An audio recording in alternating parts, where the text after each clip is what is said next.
지금 우리 이가 모든 살아가는 이 삶들이 놀랍게도 이후의 일들을 아무도 알지를 못합니다. 네, 그럼에도 그 길을 이렇게 정확하게 말씀해 주셨습니다. 내 이름으로 무엇이든지 내게 구하면 내가 시행하리라. 요한복음 14장 14절입니다.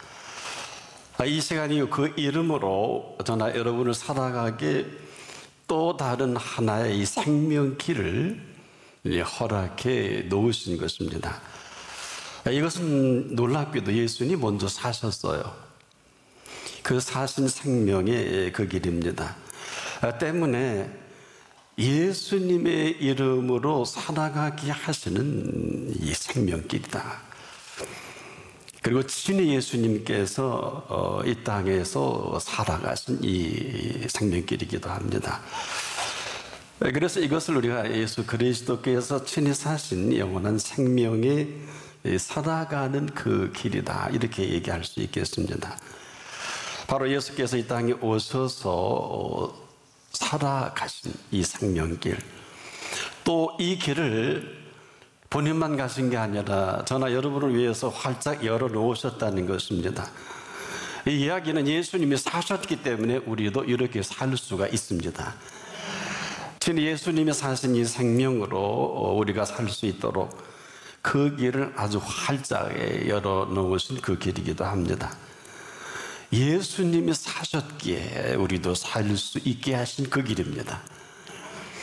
바로 살아계신 하나님 앞에 예수님은 이렇게 기도하셨고 이렇게 사셨고 또 이렇게 응답 받은 그대로 살아가신 생명입니다.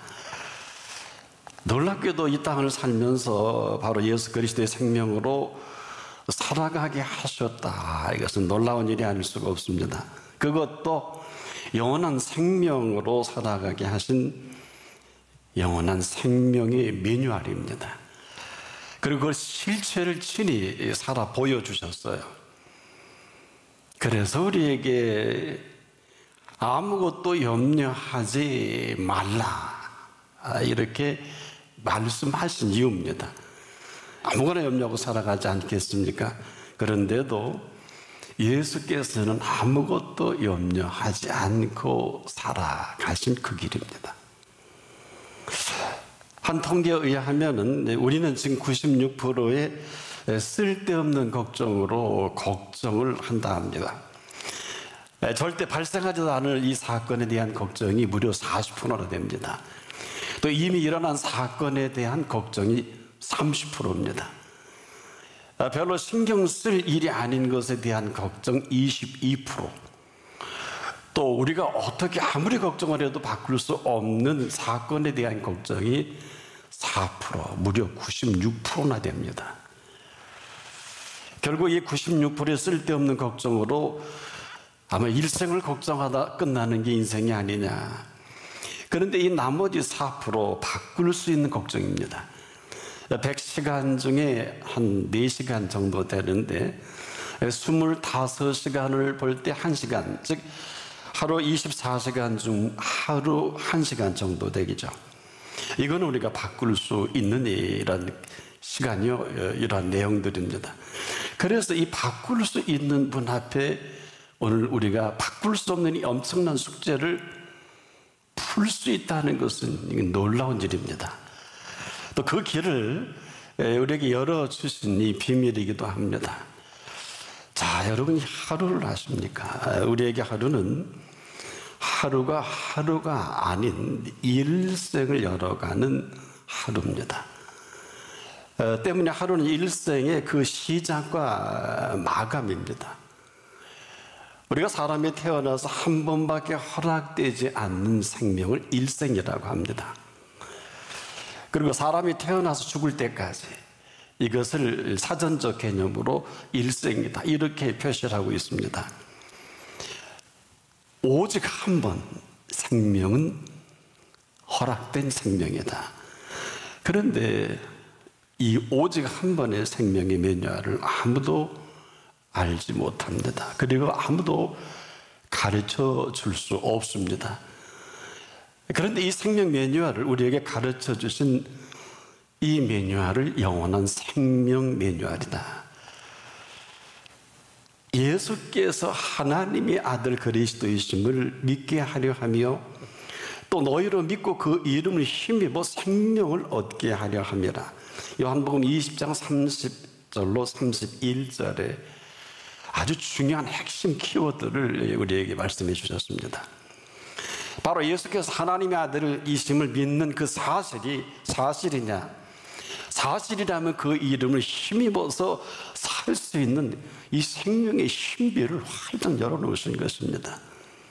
조건이 있어요. 오직 그 믿는 믿음 안에서 그 이름을 힘입어 지금부터 그 길을 활짝 열어놓으신 이 생명의 신비를 예수님이 소개해 주신 것입니다. 예수 그리스도를 힘입어 살지 않으면 절대 불가능합니다. 바로 힘입는 그 순간에 이 땅에서 한 번도 경험해 보지 못한 이 생명의 신비로움이 그대로 만나지는 생명이기도 합니다. 이것은 천국의 비밀입니다. 자, 이렇게 살 수 있는 길을 이 시간 이후로 저나 여러분에게 허락하셨다. 아유, 놀라운 일입니다. 바로 그날이 오늘입니다.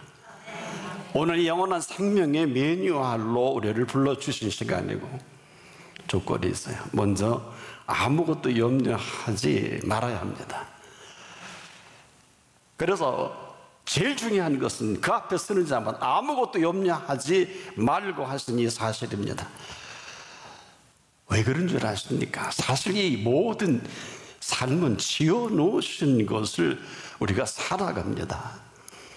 우리가 아닙니다. 우리가 해놓은 것은 아무것도 없습니다. 그런데 엄청난 일을 한 것처럼 이 지어놓으신 것들로 대단히 중요한 모든 삶을 아주 자신 있게 살아갑니다. 그래서 지어놓으신 것들로 살 수 없으면 사망입니다. 그런데 어느 누구도 우리를 위해 지어놓으신 이 사실을 그대로 염려로 바꿔버린 것입니다. 보실 때 얼마나 안타까우실까요? 이건 어처구니 없는 일입니다. 한마디로 염려할 일이 아닌데 지금도 쓸데없는 염려를 하고 있다는 것입니다. 오직하면 거두절미하고 아무것도 염려하지 말라 이렇게 말씀하신 것은 네가 지금 사는 것은 네 재주로 얻은 것은 다 허접스러운 것들이고 너를 이렇게 살아있게 한 것은 이 지어놓으시니 대단히 놀라운 이런 것들로 네가 지금 살고 있다는 것입니다. 근데 우리만 알지 못합니다. 그리고 이것은 우리의 수고가 아닌 우리를 위하여 지어놓으신 모든 것들입니다. 근데 이게 웬 말입니까? 한 것이라는 것은 아무것도 풀 한 포기 마음대로 만들지 못해요.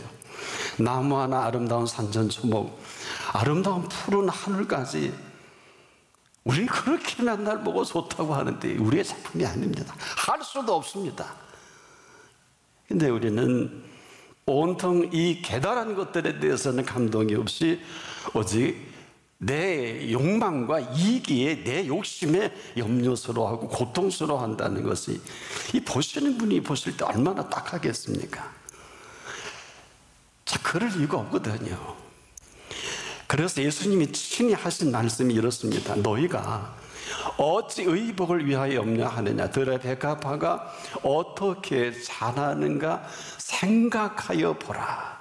수고도 아니하고 길쌈도 아니하느니라. 그러나 내가 너희에게 말하노니 솔로몬의 모든 영광으로도 입은 것이 이 꽃 하나만 갖지 못하였느니라. 마태복음 6장 29절입니다. 사실 우리는 솔로몬의 영광이 어떤 영광인지 감이 잘 잡히질 않는데 열왕기상 10장 4절로 7절에 보면 이 스바 여왕이 이런 기록을 남깁니다. 스바 여왕이 솔로몬의 모든 지혜와 건축한 왕궁과 그의 그 상의 식물과 그 신하의 좌석과 그의 시종들이 시립한 것과 수발을 든다는 것이죠. 그들의 관복과 술관원들과 여호와의 성전에 올라가는 승계를 보고 크게 감동돼요. 왕께 말하되 내가 내 나라에서 당신의 행위와 당신의 지혜에 대해 들은 소문이 사실이로다. 내가 그 말들을 믿지 아니하였더니 이제 와서 신이 본즉 내게 말한 것은 절반도 못 되니 당신의 지혜와 복이 내게 들은 소문보다 더하도다 하고 감탄합니다. 이 시바 여왕이 이런 감동을 받은 것, 그럼에도 이런 솔로몬과 비할 바가 아니라고 입히시고 먹이시고 마시게 한 이 사실은 이 모든 영광으로도 이 한 곳만 못하다는 것은 무슨 소리입니까? 우리가 보기에 우리의 이해를 요구하는 내용은 아닙니다. 이런 겁니다. 솔로몬의 영광은 친히 만들어주신 영광임에도 그 영광을 퇴색되게 해버린 것입니다. 한마디로 그 영광이 안타까운 영광이 된 것인데, 들의 백합화는 어때요? 이 꽃이 피어서 시드는 게 아니라 얼마든지 계속 피워낼 수 있는데, 이 꽃이 피워서 시들게 하시기까지, 시든 게 아니라 그분이 시들게 하시기까지 그 영광을 나타내는 들의 백합화입니다. 달라요. 지금까지는 저나 여러분이 아무거나 염려하고 살아온 것도 사실입니다. 정말 쓸데없는 염려에 익숙하다 보니까 염려하지 않으면 사는 게 아닌 줄 압니다. 얼마나 안타까운 일입니까? 자, 이러다 보니까 이런 염려로 기도까지도 염려해야 하면서 기도해야 하는 것이 기도인 줄 알고 착각을 합니다. 여러분, 기도할 때는 항상 그분 앞에 있음을 잊지 마십시오. 염려함으로 그분 앞에 있다는 것은 그분보다 더 염려하는, 하나님보다 더 염려하는 가장 교만한 사람입니다. 왜 이런 줄 누가 알겠어요? 하나님 걱정해요. 여러분, 우리가 아주 익숙하잖아요. 전혀 알지 못합니다. 이 이야기는 사실 지금 누구 덕에 우리가 숨을 쉬고 있나요? 여러분, 누구 덕에 생명을 살고 있는지 무지도, 이런 무지가 없다는 것입니다. 지금 지구촌에 일어나는 모든 재난들은, 이런 모든 일들이 어떻게 일어나는지 이걸 정확히 아는 사람이 많지를 못해요. 우리가 보통 천재지변은 인간의 능력으로 불가능한 일을 말하죠. 이것은 사람이 할 수 있는 영역이 아닙니다. 홍수나 불볕더위, 또 화산 폭발, 해일, 기후변화 등은 우리가 생각하는 탄소의 문제 그 이상의 문제들입니다. 그래서 잊지 말아야 할 것은 생명만큼은 지금도 저나 여러분의 의지와 관계없이 이 땅에 태어납니다. 우리의 의지와 전혀 관계없이 이 땅은 생명입니다. 이건 충격이에요. 나와 관계없이 이 땅에 태어난다는 것입니다. 이것은 관계없다는 얘기가 아니라 생명만큼은 주신 생명으로 이 땅에 허락하시니 그 생명이라는 사실이에요. 또 그 마감도 마찬가지일 것입니다. 누가 언제 어떤 모습으로 생을 마감할지 아무도 알지 못합니다. 지금 사람이 당하는 질병도 마찬가지입니다. 왜 이런 병으로 고통을 당해야 되는지 알 수 없을 때가 너무 많아요. 또 반드시 병들어 나야 되는 게 아닙니다. 왜냐하면 그보다 더한 고통까지도 감당하게 하셔서 오늘 우리를 이만큼 살게 하신 분입니다. 어느 분은 병들어서 백수를 누리는 분이 있더라고요. 물론 움직이고 보통 살면 지장이 없어요. 참 놀라운 일입니다. 이것은 그분 앞에서 이만큼 살게 하신 그 사실입니다. 놀라운 것은 우리가 이 사실을 사실대로 인정하는 것만큼 그 사실로 살아가는 이 사실을 아는 사람이 많지를 못해요. 여러분, 이 생명만큼은 생명 지으시의 몫입니다. 그걸 모르고 우리가 발버둥 친다는 게 얼마나 어리석고 미련한 일입니까? 그래서 생명만큼은 생명 지으신 분 앞에서 있어야 하는 이유예요. 그렇지 않으면, 그래서 예수님이 이렇게 잘라 말씀했죠. 나를 떠나서는 너희가 아무것도 할 수 없습니다.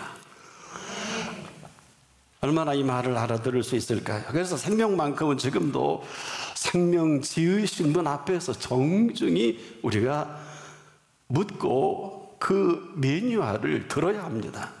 그리고 그 매뉴얼대로 사는 게 맞습니다. 그렇지 않으면 그렇지 아니한 것이 아니라 내가 하고 싶은 대로 살아갈 수밖에 없는데 이 사실이 지금 그렇게 힘들잖아요.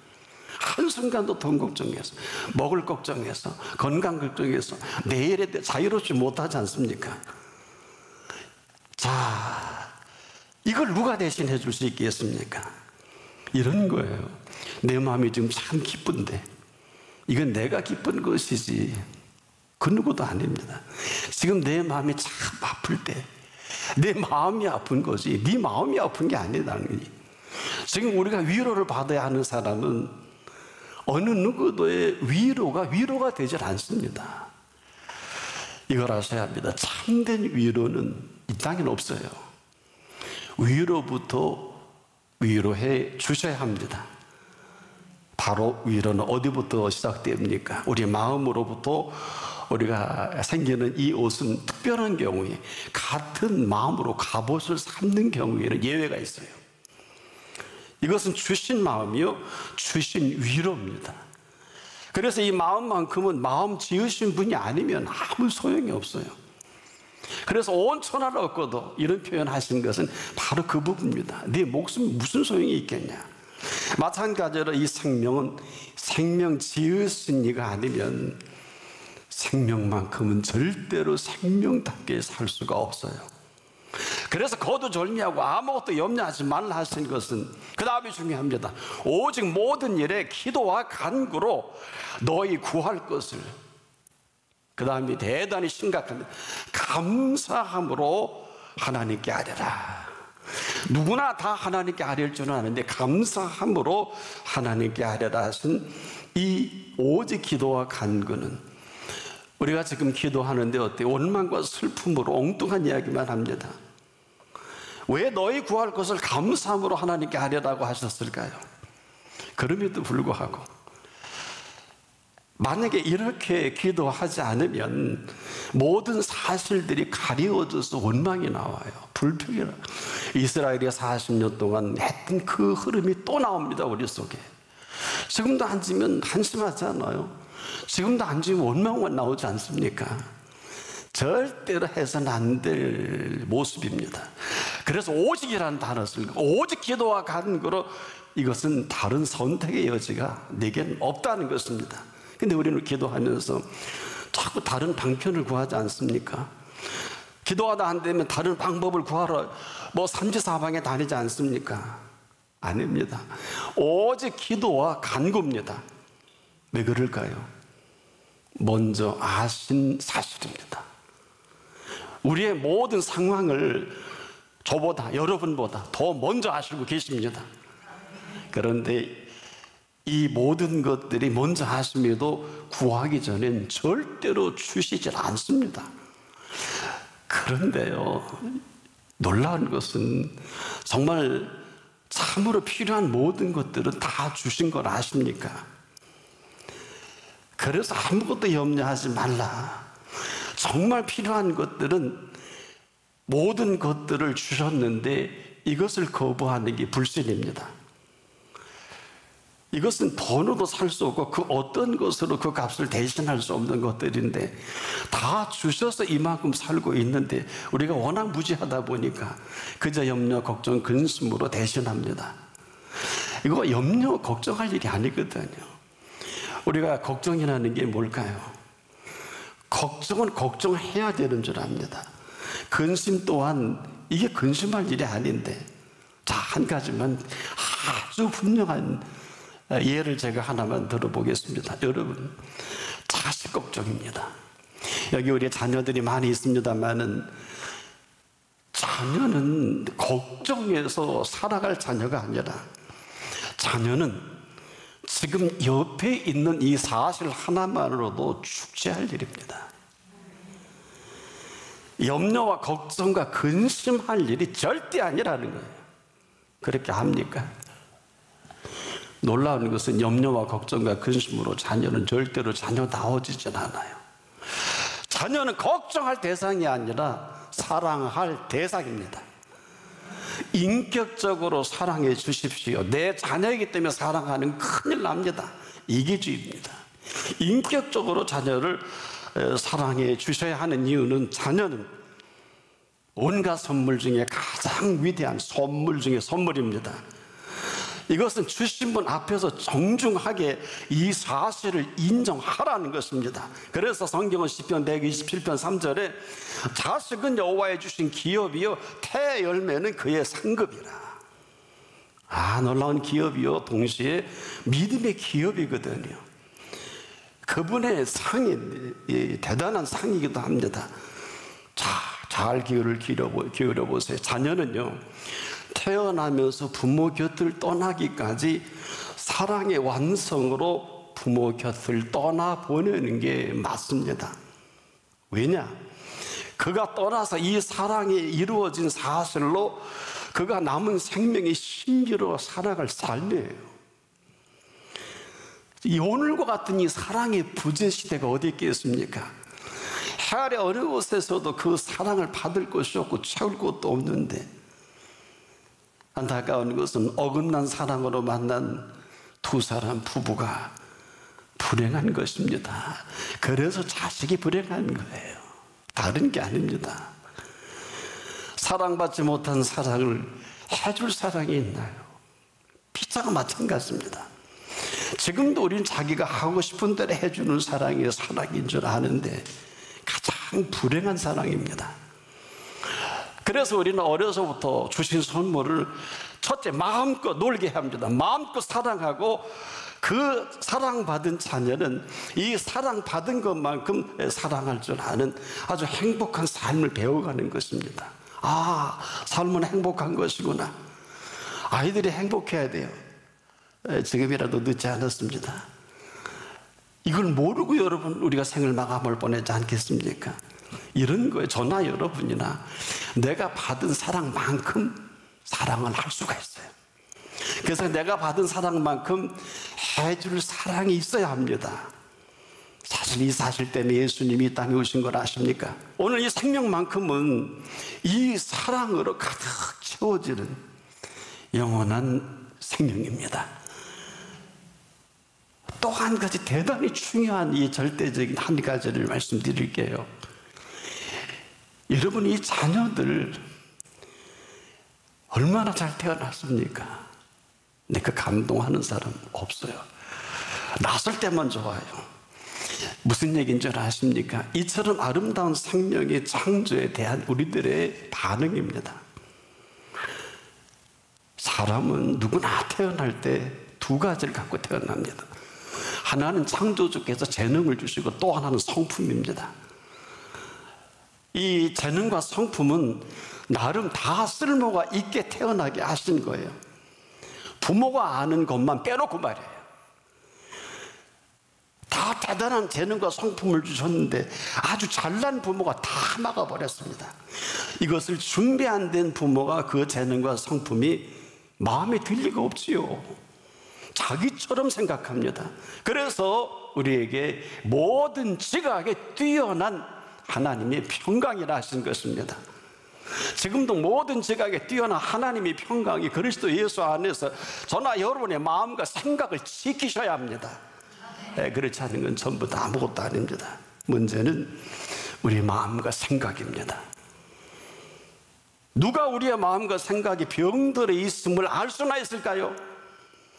지금 우리의 마음과 생각이 병들어 있습니다. 그러나 생각도 못합니다. 여러분, 우리의 마음과 생각이 병든 것은 아무도 고칠 수가 없어요.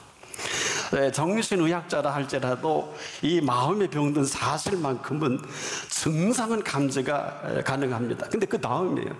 증상은 알지만 그 치료가 불가능한, 왜? 그 마음을 아는데 한계가 있어요. 이 마음만큼은 마음 지으신 분이 아니면 알 수 있는 것이 아닙니다. 그저 아는 척하는 것입니다. 정신과 의사는 학문적으로는 나름 연구한 결과만큼은 혹 알 수 있을런지 모르겠습니다만은 마음이 병든 게 무슨 얘기인 줄 아십니까? 바로 이것은 천국이 병든 것을 말합니다. 아니, 의사가 알 턱이 없습니다. 여러분, 이 복잡 미묘한 마음의 구조학을 먼저 공부한 후에 혹 알 수 있을런지는 몰라요. 조금 도움이 가능합니다만 이 방대한 이 마음의 세계, 본인도 모르는 마음인 것을 알지 못한다는 것입니다. 이렇게 마음 지으실 때 온 천하를 담아내신 마음 구조를 누가 알겠습니까? 그래서 이걸 알기 위해서는 모든 피조 세계의 구조학을 먼저 공부해야 합니다. 얼마나 방대합니까? 때문에 마음이 병들은 것과 우리가 이 온 천하가 병든 것은 아무도 모릅니다. 우리의 마음이 병든 것은 온 천하가 병든 사실을 예수님이 먼저 아시고 가장 심각하게 여기신 분이야. 사람들은 알지 못합니다. 오직 예수님만이 이 사실을 정확히 아시기 일생 동안 이 문제를 갖고 다루신 것입니다. 다른 문제를 몰라서가 아니에요. 정치, 경제, 문화, 사회를 모르셔서 그런 게 아닙니다. 이보다 시급한 게 없기 때문에, 이것을 때문에 노심초사 아무것도 모르는 우리들에게 우리보다 먼저 아신 이 실체가 마음이거든요. 그래서 이 마음병을 고쳐주시기 위해서 오늘 우리를 찾아주신 것입니다. 그래서 이렇게 말씀하신 거예요. 사도 바울의 입을 통해서 아무것도 염려하지 말고 오직 모든 일에 기도와 간구로 너희 구할 것을 하나님께, 너희 구할 것을 그런 데에 감사함으로. 이거가 대단히 심각한 일입니다. 너희 구할 것을 감사함으로 하나님께 하려라. 그리하면 가정 뽑히죠. 모든 지각에 뛰어난 하나님의 평강이 그리스도 예수 안에서 너희 마음과 생각을 지키시리라. 이것만이 영원한 생명의 매뉴얼입니다. 지금이라도 우리의 마음과 생각을 전부로 여기시는 분 앞에 우리의 마음과 생각을 지키시는 분으로 살아가는 결단이 있기를 바랍니다. 이것만이 영원한 생명 매뉴얼입니다.